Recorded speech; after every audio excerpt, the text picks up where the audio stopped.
So I'm here at a job. Customer states that this water heater is going down, throwing the E110 code.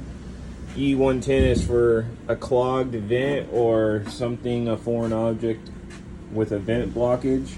If you look, someone put the vent up, right? And vented it over.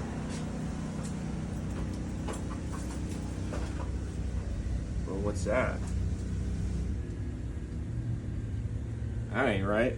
Now the reason this isn't right is because this will act like a P-trap from the vent gas coming out.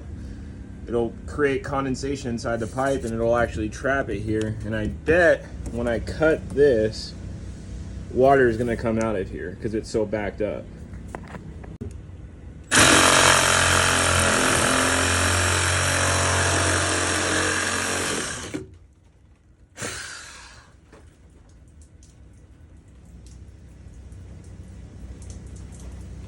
That's a lot of water. And that ain't right.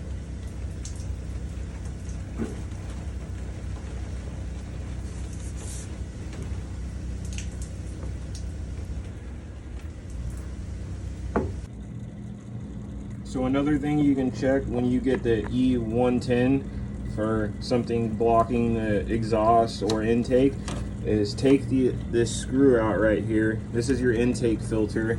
That's your exhaust. Take this out, and this should be cleaned pretty regularly, but look at that. That thing ain't gonna be able to breathe with none of that in there. And now she's nice and clean. She'll be able to breathe. Everything's running. New vent stack going all the way up and out. That one's still the same. And this one's running. Have a good day.